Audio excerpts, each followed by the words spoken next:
Es una mesa que estaba comentando, una mesa de un altísimo nivel, por unos ponentes de lujo. Tenemos al catedrático de biología, lo cual nos va a hablar de todas las patologías ómicas en las enfermedades poco frecuentes. Tenemos al doctor Miguel Ángel Calleja, que es jefe de servicio de farmacología del Hospital Macarena de Sevilla, que es un referente dentro de la farmacia hospitalaria en Andalucía, en España, yo diría que fuera de España, y al doctor Emilio Alba, que no hay que presentarlo porque yo creo que lo conoce toda Andalucía, toda España también y parte de... Entonces vamos a hablar, hemos puesto una mesa de oncología porque hay tumores poco frecuentes, muy raros, extraordinariamente raros, en el cual tenemos también que abordar, ¿no? Y la patología y la definición ómica de esos tumores, también esa genómica, nos va a dar también lugar para poder tratar. Emilio, cuando quieras, comienzas tú, exposición. Yo, exposición, no tenía diapositivas. Miguel Ángel, sí, la vena docente. Bien, bueno, muchas gracias, José Antonio, por la invitación, lo primero, ¿no?, a esta reunión, y muchas gracias a INDEF por, no voy a decir enfermedades raras, eso es lo que uno tiene en la cabeza, a partir de ahora enfermedades poco frecuentes, ¿no? Las enfermedades poco frecuentes en nuestro campo, yo evidentemente voy a hablar de los tumores. Como ha dicho José Antonio, pues hay tumores poco frecuentes. ¿Cómo se definen los tumores poco frecuentes? Bueno, los tumores poco frecuentes los define el Instituto Nacional del Cáncer Americano como aquellos que son con menos de 15 casos por 100.000 habitantes y año, ¿no? Claro, con esa definición, que es una definición amplia, una gran cantidad de tumores son poco frecuentes, porque, por ejemplo, aquí en la provincia de Málaga, que puede haber 1.800.000 personas, más o menos, ¿no?, pues todo aquello que baje de 275 tumores en incidencia podrían considerarse tumores raros, no tumores poco frecuentes. ¿Qué entraría aquí? Pues entrarían muchas cosas. De entrada, todos los tumores infantiles pues son poco frecuentes por definición, porque afortunadamente hay menos de 275 años, pero otro tipo de tumores, como puede ser los tumores germinales del testículo, los tumores de ovario, los sarcomas, e incluso el carcinoma de laringe. Fijaros, no el carcinoma de cabeza y cuello en general, el carcinoma de laringe entraría dentro de lo que es la definición de tumor raro, ¿no?, o tumor poco frecuente. Verdaderamente yo creo que es una definición demasiado estricta, pero bueno, es la que hay, y eso nos indica que en comparación a otros tumores, como son los 4 grandes, ¿no?, el carcinoma colorectal, el cáncer de próstata, el cáncer de mama y el cáncer de pulmón, pues estos tumores tienen una incidencia más baja. Y estos tumores tienen un reto a 2 niveles. El primer reto a nivel asistencial y el segundo reto a nivel de investigación. A nivel asistencial, ¿cuál es el reto? El reto está claro que el desarrollo de guías de tratamiento basadas en evidencia robusta es menos frecuente. Hay menos tumores, por tanto se sabe menos qué hacer con ellos de una manera fuera de toda duda, ¿no? Yo me dedico más al cáncer de mama, ¿no? En el cáncer de mama muchas veces el problema que tenemos es que hay tanta evidencia que a veces tienes que seleccionar entre evidencias diferentes, ¿no? Pero se sabe en casi todos los estadios de la enfermedad qué es lo que tienes que hacer aproximadamente, ¿no? Pero sin embargo, ahora tú te vas al angiosarcoma de mama y ahí entran muchísimas opiniones. ¿Por qué? Porque la evidencia que hay acerca de la enfermedad, pues muy pocas, no se sabe bien lo que hacer. Por tanto, y esto ya hace 2 días coincidimos en una mesa, estuvimos hablando un poco, aunque no era el objetivo, pero yo creo que viene al caso también, ¿no? ¿Cuál es la única manera de mejorar el resultado en estos pacientes? Está claro que el agua, concentrarlo, si no hay otra. Eso en los tumores infantiles afortunadamente se ha hecho, ¿no? Pero en otros tumores del adulto, que son poco frecuentes, no. ¿Por qué? Bueno, hay muchos motivos, ¿no? No es fácil tampoco, ¿no? Hay motivos profesionales, hay motivos de gestión, hay motivos culturales, hay motivos varios, pero lo que está claro es que si verdaderamente se va a abordar los tumores poco frecuentes como una parte de las enfermedades poco frecuentes, a lo mejor en los objetivos a medio plazo tenía que estar, al igual que se ha hecho con los tumores infantiles, que hay ciertos tumores que habría que concentrar su tratamiento. ¿Por qué? Porque es la única manera de obtener conocimiento de primera y mejorar, digamos, el resultado en los pacientes, ¿no? Pero hay otra derivada. Conforme van avanzando las tecnologías, fundamentalmente las tecnologías ómicas, y ahora Miguel Ángel yo creo que nos dirá algo de estas cosas, pues va apareciendo un fenómeno que hace que entre en el apartado de poco frecuente cosas que antes eran frecuentes, ¿no? Por ejemplo, voy a poner un ejemplo claro, el adenocarcinoma de pulmón, ¿no? El adenocarcinoma de pulmón, bueno, ahí puede haber 800 o 900 casos nuevos cada año. Entonces, eso no es una enfermedad poco frecuente. Desgraciadamente es muy frecuente, pero ahora viene el adenocarcinoma de pulmón y se ha aceptado que en el adenocarcinoma de pulmón tú tienes que hacer una secuenciación masiva porque se encuentran una gran cantidad de dianas que tienen tratamientos diferentes.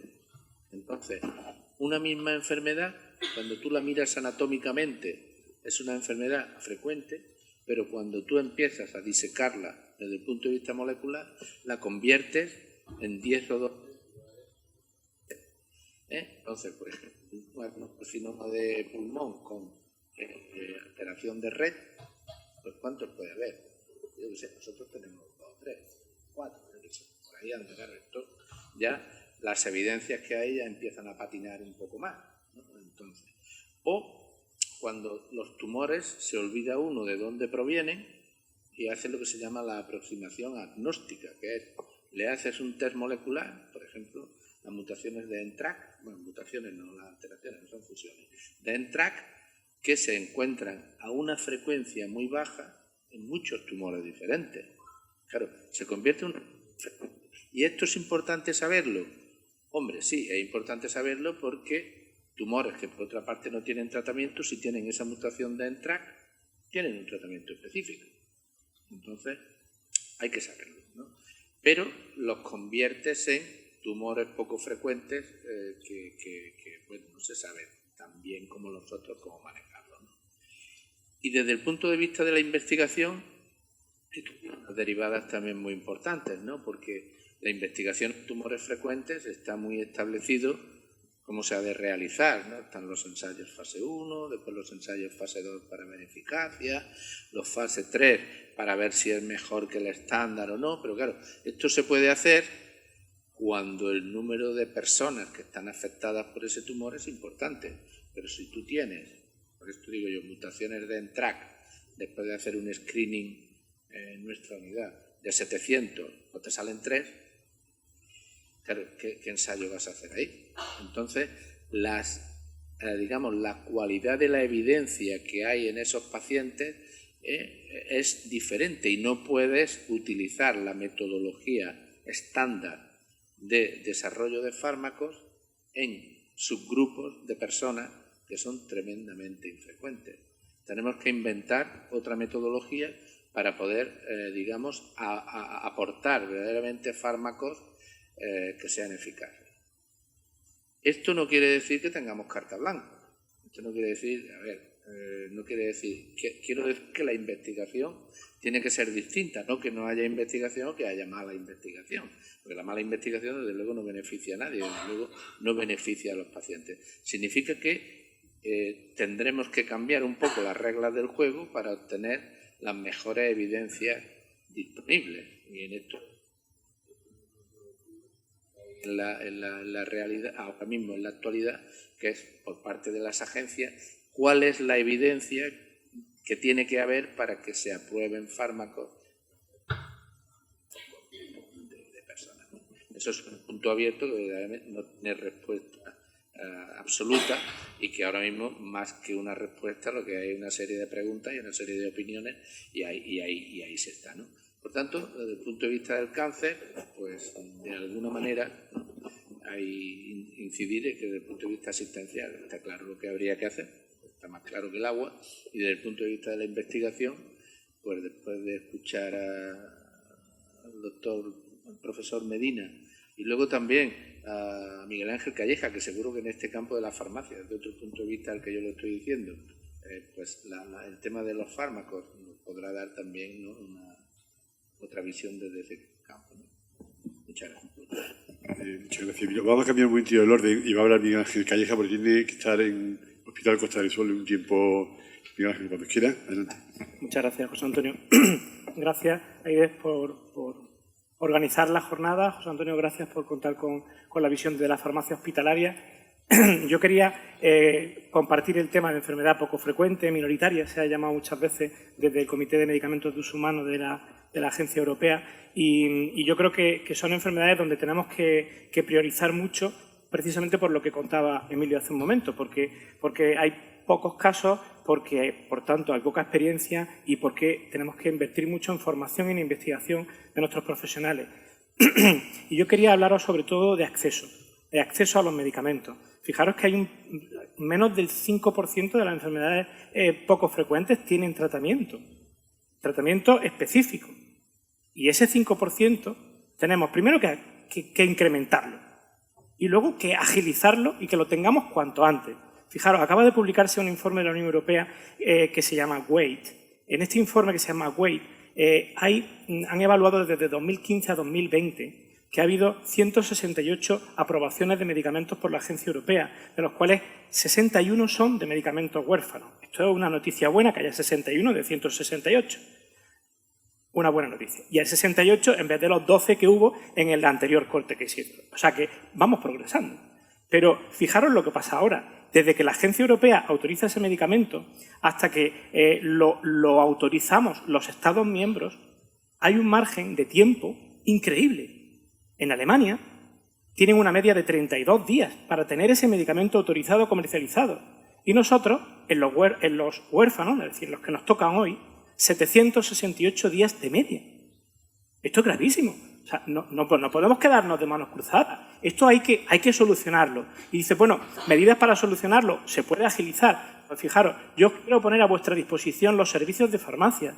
Los servicios de farmacia, desde que la Agencia Europea del Medicamento dice que sí, tenemos posibilidad de importarlo como medicamento extranjero, de utilizarlo como uso off-label o compasivo. Hay distintas opciones para poder disponer de esos medicamentos. ¿Por qué? Porque al final solo el 52% se comercializan en España por diferentes motivos. No es que digamos que no por gusto, hay distintos motivos, incluso a lo mejor alguna compañía decide que España no por el motivo que sea. O sea, yo creo que esos 168, esos 61 que son de medicamentos huérfanos, los tenemos que poder poner a vuestra disposición.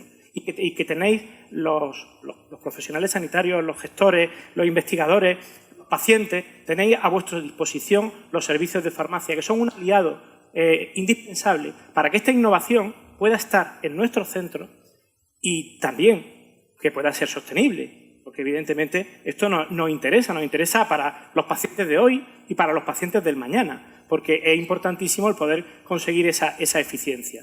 Pero yo siempre digo una cosa, la eficiencia es una razón, la actividad de seguridad arriba y el coste abajo. Y yo si utilizo una herramienta terapéutica que es efectiva y es segura, puede que el coste sea alto, pero si incremento la efectividad puedo estar utilizando una medida eficiente o más eficiente que otras medidas que se están utilizando. Entonces yo creo que porque ya una enfermedad minoritaria ya bastante tiene con el tiempo de retraso en el diagnóstico, que en muchas ocasiones se nos demora demasiado, como por encima introducir un retraso adicional. Y a esto que os comento le añado algo más, y es que un país maravilloso con 17 comunidades autónomas y 2 ciudades autónomas y con 19 sistemas para el acceso de los medicamentos. Hay 6 de ellas que son muy centralizadas y una decisión tomada a nivel central se hace igual en todos los centros. Pero las otras 11 somos descentralizadas y puede que el acceso en un hospital sea diferente al acceso en otro o que un medicamento lo tenga en un hospital y no lo tenga en el otro. Y esto también tenemos que ponerle solución para conseguir una equidad absoluta, no solo en el acceso, sino también en los resultados en salud. Porque nuestro objetivo, la farmacia hospitalaria en este ámbito con estas enfermedades es, de verdad, que se consigan los mejores resultados, que consigamos que ese medicamento sea efectivo en nuestro paciente lo más seguro posible y, si puede ser, eficiente. Y ahí os pongo a vuestra disposición a los servicios de farmacia, por un lado, para el acceso, a disposición de pacientes, de profesionales, de gestores, para que ese acceso esté y sea sostenible para la organización sanitaria. Y luego también os quiero poner a vuestra disposición a los servicios de farmacia para el seguimiento de la instauración de estos tratamientos, colaborar con los profesionales sanitarios, colaborar con los pacientes, con las asociaciones de pacientes, en una formación e información sobre estos medicamentos, en un análisis y seguimiento de los resultados en salud que se van consiguiendo, en conseguir que la adherencia del tratamiento sea la máxima posible, porque, oye, recién diagnosticado y recién empezado un tratamiento, todos estamos muy motivados y somos muy adherentes, pero cuando ya llevas con el tratamiento mucho tiempo y si en algún caso el tratamiento, en alguna ocasión, no es que deje de tomarlo y entonces me deje de hacer efecto, sino que es más prolongado, pues puede que la adherencia falle por motivos voluntarios o involuntarios. Ayer lo veíamos con otro tipo de tratamiento de hormona de crecimiento, que no se trata de un huérfano, pero que la adherencia podía bajar incluso a niveles del 40 o del 50%, lo cual hace que, pero fijaros, ahí la eficiencia es nula, porque si no me lo estoy tomando, la efectividad es muy baja y, por tanto, la eficiencia también. Y no solo estaremos perdiendo la posibilidad de la respuesta y el importe económico, sino también el tiempo de nuestros pacientes, que es oro. Es oro en las enfermedades que trata Emilio, es oro en las enfermedades raras, porque yo tenía un gerente hace años, cuando en el hospital que hemos compartido, que me decía: Miguel Ángel, el dinero, si sabes pedirlo bien, al final alguien te lo presta. Dice, el tiempo no te lo devolverá nadie. Por tanto, pongo a vuestra disposición los servicios de farmacia como aliados en un tratamiento cada día mejor de estos pacientes. Muchas gracias.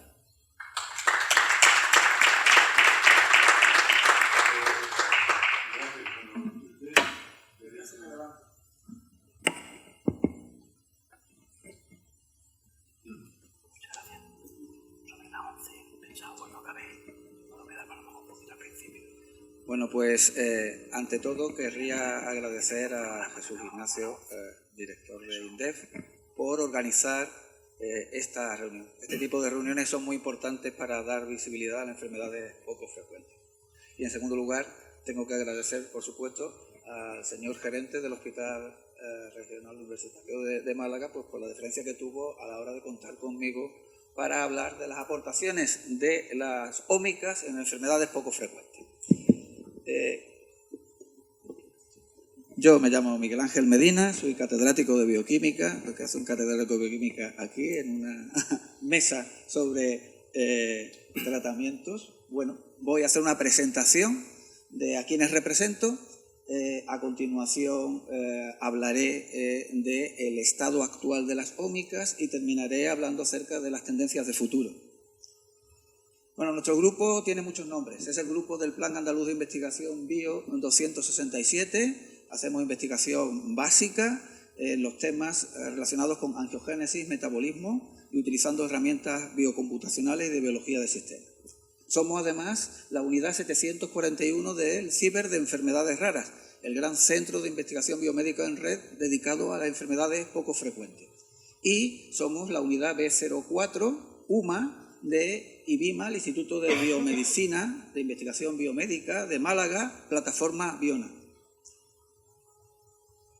IBIMA Plataforma Bionan está estructurada alrededor de diversas áreas temáticas verticales, pero también cuenta con un par de áreas temáticas transversales, una de las cuales es IBIMA Rare. Eso quiere decir que cualquiera de los componentes, sea investigador básico, translacional o clínico perteneciente a IBIMA, puede estar inscrito en una de las áreas más cercanas a su especialidad, pero al mismo tiempo puede escoger estar en las áreas transversales.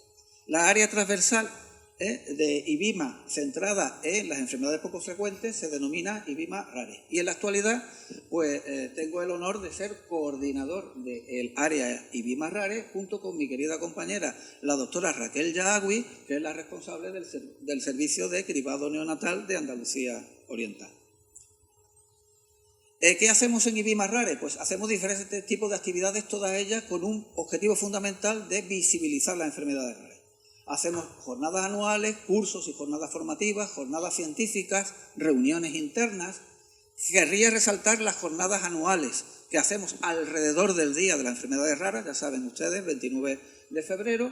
Este año vamos a cumplir el 10º aniversario y tenemos la enorme fortuna de que, siendo pues, una unidad realmente pequeñita y con unos fondos realmente ridículos, pues hacemos unas reuniones, unas jornadas científicas de altísimo nivel, con componentes de primera línea.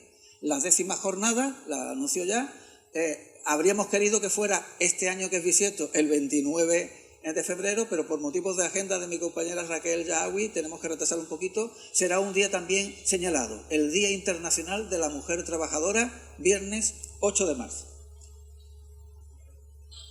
El CIBER de Enfermedades Raras es una estructura en red que integra a 62 grupos de investigación, incluyendo diversos grupos clínicos vinculados. En la actualidad, su director científico es el doctor Pablo Lapuncina, y nos organizamos en diversos grupos de trabajo. Más de 700 investigadores integran actualmente el CIBER de Enfermedades Raras. De los 62 grupos de investigación, lamentablemente en Andalucía solamente somos 4 los grupos que están representados en el CIBER de Enfermedades Raras, y en Málaga el único grupo que forma parte del CIBER de Enfermedades Raras es el que yo coordino. Bien, esta era la presentación de quién soy y por qué estoy aquí, o sea, representando a IBIMAS Rare y al CIBERER de alguna manera. Paso a hablar de la situación actual de las aportaciones de las ómicas en las enfermedades poco frecuentes. Las ómicas son técnicas masivas que permiten obtener gran cantidad de datos biológicos de gran relevancia. El nivel básico ómico es el de las genómicas. Hablamos de genómica cuando hablamos de técnicas que nos aportan información acerca del contenido de información genética codificado en el DNA de las personas. Para las enfermedades raras, análisis genómicos como los que se pueden hacer a bajo costo en la actualidad, tales como las secuenciaciones de los llamados exomas o las secuenciaciones de los genomas completos, puede contribuir, y de hecho ya está contribuyendo en casos concretos, a un más eficiente y rápido diagnóstico de pacientes concretos.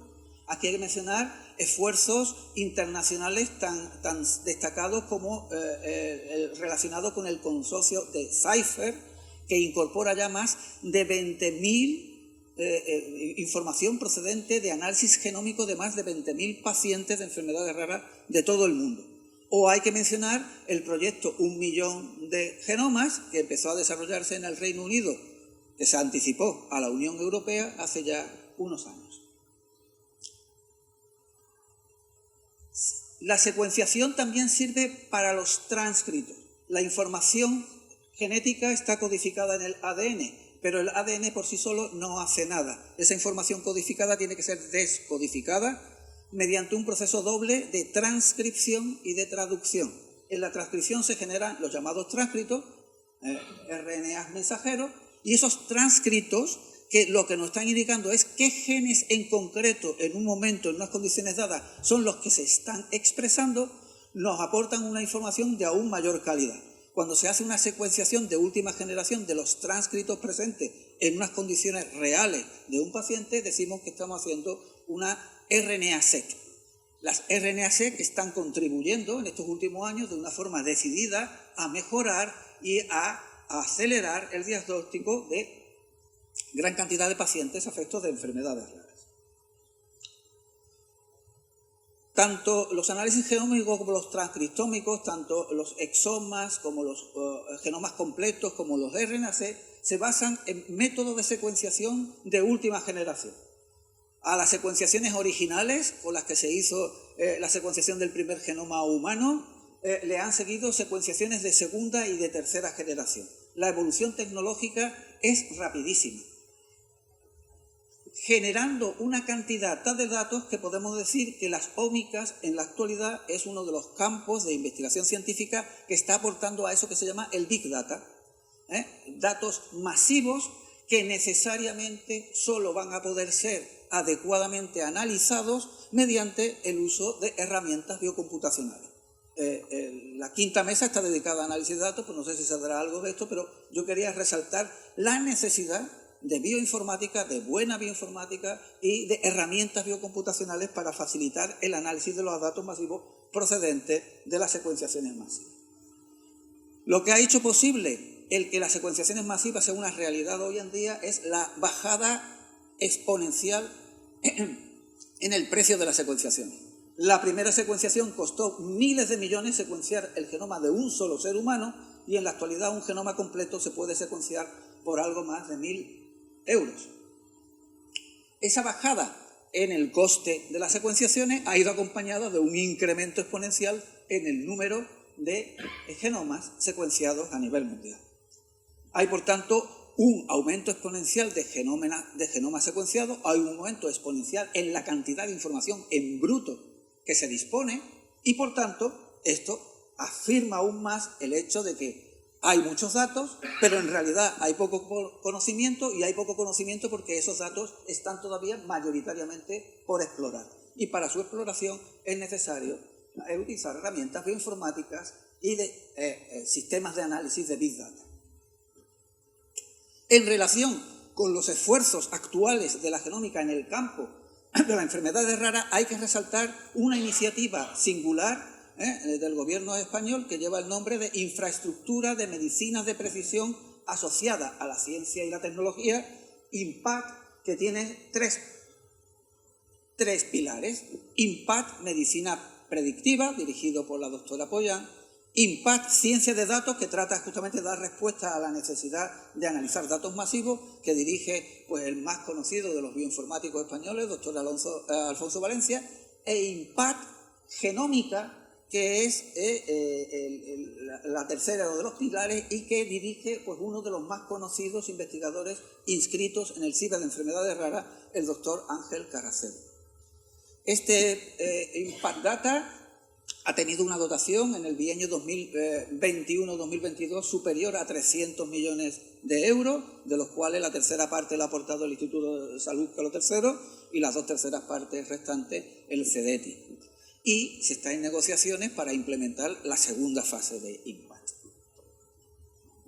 Ángel Carracedo me suministró tanto la diapositiva anterior como esta, muestra esta diapositiva que no voy a explicar, muestra simplemente la panorámica compleja de todo lo que se mueve alrededor de IMPACT genómica. La realidad actual es que ya se tienen secuenciado miles de genomas completos en España y la aspiración es a aumentarlo hasta cientos de miles y la población de enfermos que van a ser más beneficiados del análisis de estos datos genómicos precisamente va a ser la población de los enfermos de enfermedades poco frecuentes.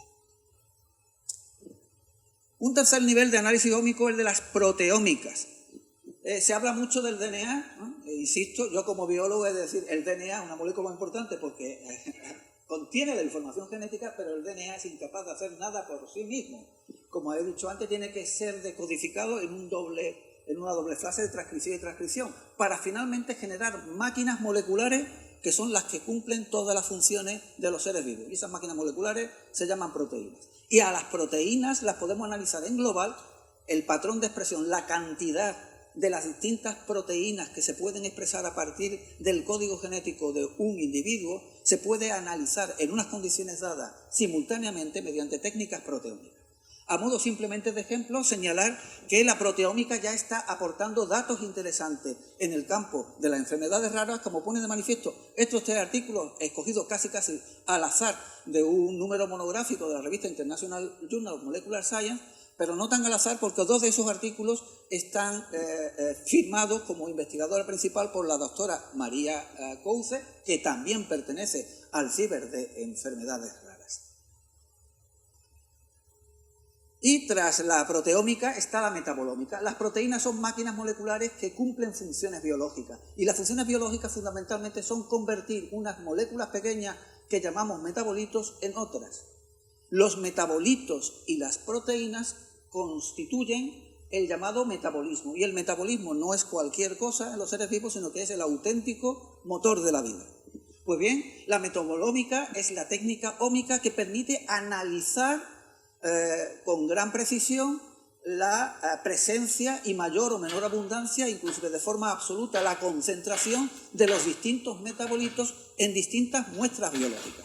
La metabolómica es una realidad ya hoy en día en el cribado neonatal. En el laboratorio de cribado neonatal, y esta es una diapositiva cedida por mi querida compañera Raquel Yagüi, se utiliza una gran diversidad de técnicas. Pero si el cribado neonatal, la oferta, la cartera de servicios ha incrementado muchísimo en estos últimos años, ha sido fundamentalmente por la aplicación de técnicas de metabolómica dirigida, espectrometría de masa en tándem, que ha sido fundamental para la incorporación de nuevas señales, de nuevos marcadores para este cribado neonatal. A modo de ejemplo, y esto es un trabajo del propio grupo de la doctora Yagüi, mediante la tecnología de espectrometría de masa en tándem se ha conseguido la integración de la determinación simultánea en sangre de homocisteína, ácido metilmalónico y ácido metilcítrico en este hospital. Bueno, la cartera de servicios del cribado neonatal tiene la problemática que se ha señalado en España de la absoluta falta de coordinación entre las comunidades autónomas, de forma que la cartera de servicios es muy distinta dependiendo de una comunidad autónoma u otra. Tenemos la suerte en Andalucía de que es una de las comunidades autónomas con una de las carteras de servicios más amplias. Y finalmente, una técnica ómica sobre la que hay que poner cada vez más la incidencia es la llamada fenómica, ligada a la ontología de fenotipos humanos, que es, en definitiva, identificar de una forma inambigua, con criterios estandarizados, los diferentes elementos que los médicos, cuando atienden a un paciente, usan para determinar el diagnóstico. Si se transforma esos elementos en elementos de la HPO, de la Human Phenotype Ontology, lo que van a hacer los médicos entrenados para ello es facilitar muchísimo el análisis de los datos masivos procedentes de la OMS. En mi grupo de investigación hay una línea dirigida por mi compañero Juan Antonio García Ranea que justamente trabaja en la integración de información genética, de información ómica, de información funcional y de información fenotípica, utilizando la Human Phenotype Ontology, para mejorar el diagnóstico en enfermedades raras. Y un par de minutos sobre cuáles son las tendencias de avance hacia el futuro en el mundo de la ómica en relación con las enfermedades poco frecuentes. Bueno, en el cribado neonatal, he de señalar una vez más, esto es un hito de este centro, pues se disponen ya de unos resultados a nivel de pruebas piloto para el cribado neonatal de atrofia muscular espinal e inmunodeficiencia combinada grave. Utilizando tecnología de espectrometría de masa, se han cribado más de 35.000 recién nacidos en este hospital y se han identificado un par de casos, incluido dentro de inmunodeficiencia combinada grave, y un caso de atrofia muscular espinal que se han podido beneficiar de esa identificación, porque el caso, en concreto, el caso de atrofia muscular espinal estaba ligado a 3 copias del gen SMN2 y eso significa que tiene la capacidad de poder ser tratado con un tratamiento de terapia génica que ya está disponible. La gran ventaja que ha tenido este estudio piloto es que hasta el momento ha demostrado no tener ningún tipo de resultados falsos, ni positivos ni negativos, lo cual es bastante destacado en este tipo de trabajo.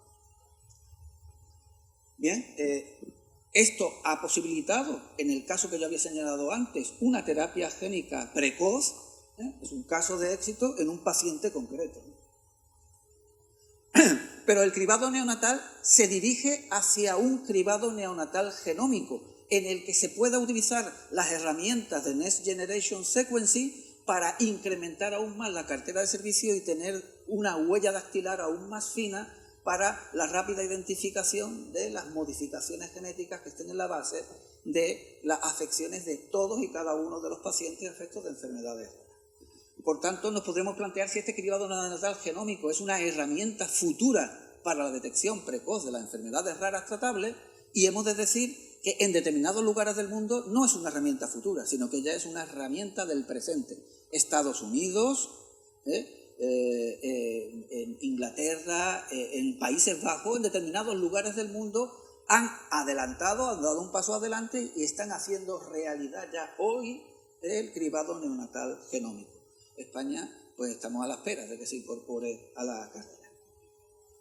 Y lo que es ahora mismo lo más actual en el mundo de la investigación básica y translacional, pero que esperemos que sea una realidad casi inmediata en el mundo de tratamiento al paciente para facilitar su diagnóstico y la identificación de posibles vías de tratamiento, es la llamada multiómica integrada. Se disponen de herramientas tecnológicas que nos permiten hacer análisis simultáneamente, análisis fenómicos, genómicos, transcriptómicos, metabolómicos y proteómicos, tal como describe esta importante revisión, ¿no?, publicada recientemente en Official Journal of Rare Diseases.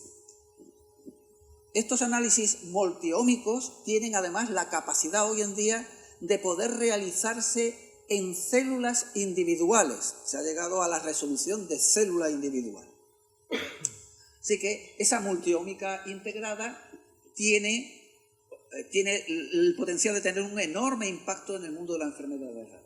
De la revisión que he señalado antes, este diagrama de Tarta nos muestra que en la realidad actual la inmensa mayoría de los estudios multiómicos que se han beneficiado de esta novedad tecnológica corresponden con cánceres raros. Prácticamente las 2/3 partes de los estudios en enfermedades raras con enfoques multiómicos corresponden a cánceres raros. Pero esto va a cambiar significativamente en los próximos años y, digamos, la distribución en el diagrama de Tarta cabe esperar también pues, que se equilibre. Otra revisión muy reciente que nos habla de la importancia de los enfoques integrativos ómicos para avanzar en el diagnóstico de las enfermedades raras fue publicado hace un par de meses en el Journal of Inherited Metabolic Diseases, la revista de enfermedades metabólicas hereditarias. No solamente hace falta esas herramientas tecnológicas que permiten la multiómica, sino que hace falta también herramientas biocomputacionales para la integración de los datos ómicos. Un ejemplo muy significativo es HarmonyZone, una herramienta que fue creada por uno de los grupos de investigación de biología de sistemas más importantes que hay en el mundo, en la Universidad Icahn en Estados Unidos, el doctor Mayan. También es una herramienta que tiene gran proyección de futuro, un gran proyecto, el proyecto del genoma profundo, un proyecto para el genotipado profundo, que quiere decir para profundizar en el conocimiento mediante un adecuado análisis de datos masivos de toda la información génica que se está acumulando y de la cual hasta el momento lo que se ha publicado es la punta del iceberg. La multiómica integrada ya es una realidad integrada en los grupos de investigación en países avanzados en esta temática como Australia. Y aquí, a modo de ejemplo, saco la página de entrada del Melbourne Academic Centre for Health, que tiene focalizado su atención en el diagnóstico multiómico y en la investigación de las enfermedades raras hereditarias. Pero además, y con esto voy a ir terminando ya, tras vez el estudio más importante que hasta ahora mismo se ha publicado del impacto de los enfoques multiómicos integrados para el diagnóstico de las enfermedades raras, es un estudio de la multiómica integrada en Australia que se ha publicado hace unos pocos meses en Nature Medicine y que muestra cómo esta multiómica integrada, cuando se hace a nivel público con una adecuada coordinación estatal, como así está haciendo en Australia, permite una mejor y un más rápido diagnóstico de las enfermedades raras o poco frecuentes. Y ya es una realidad en la investigación básica y en la clínica va a ser una realidad con impacto en la enfermedad rara muy próximamente, los últimos progresos tecnológicos como la Single Cell Multimodal Omics, las ómicas multimodales con resolución de célula individual, que fueron nombrados por la revista Nature Methods el método del año 2019, o las técnicas de transcriptómica resuelta espacialmente, que fueron nombrados por la misma revista el método del año 2020. Así que tiene sentido que una revista tan significativa en el mundo de investigación como Science, dedicada a una revisión a hablar de el amanecer de la ómica espacial, una revisión de este mismo año. Pero no solo ómica espacial, sino ómica también time resolved, o sea, multiómica con resolución temporal, es ya una realidad en análisis experimentales con animales de experimentación, con células en cultivo, y va a ser una realidad en muy poco tiempo también para su utilización en pacientes. Y una simple mención, hay una mesa, creo que recordar que es la mesa tercera, que está dedicada al posible impacto de la inteligencia artificial en el análisis de los datos de enfermedades poco frecuentes. Pues esta diapositiva simplemente muestra algunos ejemplos de artículos publicados en un número especial de la revista Frontiers in Molecular Bioscience, precisamente dedicado al impacto de la inteligencia artificial en el diagnóstico y o en el conocimiento con mayor profundidad de las enfermedades raras o poco frecuentes. Señalo varios de los artículos presentes en ese número especial, y he de señalar pues, que uno de ellos es un artículo generado en la línea de investigación que dirige mi querido compañero Juan Antonio García Ranea. Así que esto es lo que yo he podido decir en estos minutos acerca de la realidad actual y de las perspectivas de inmediato futuro de las aportaciones de las técnicas ómicas para el mejor diagnóstico de las enfermedades poco frecuentes. Muchas gracias por su atención.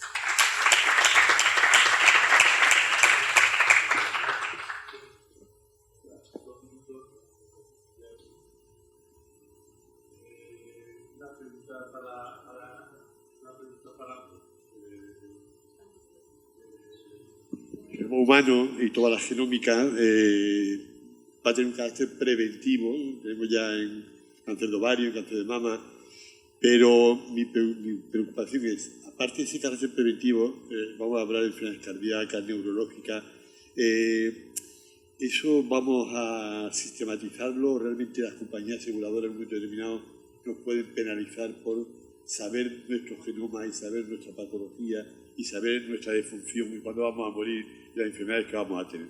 Abro ese debate porque creo que es un tema muy bien. Estamos en la ómnica, esto realmente vamos a facilitar nuestro genoma así. ¿Qué piensas?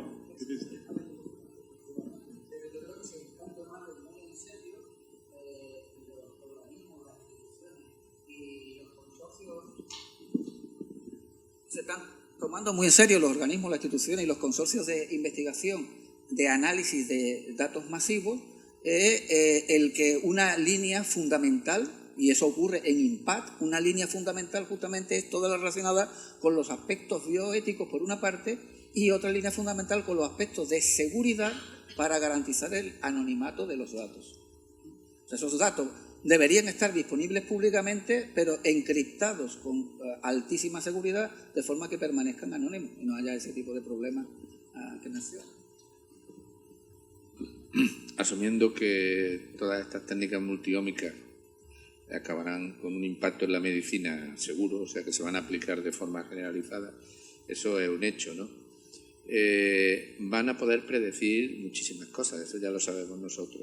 En el cáncer hereditario, en el BRCA y todo esto, es un hecho ya que si tú lo tienes, sabes que vas a tener una probabilidad alta de tener un cáncer de mama o un cáncer de ovario.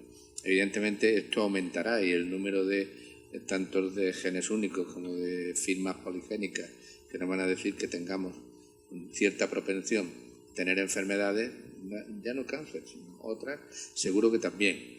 Entonces, hombre, aquí hay dos vías, una científica y otra legal.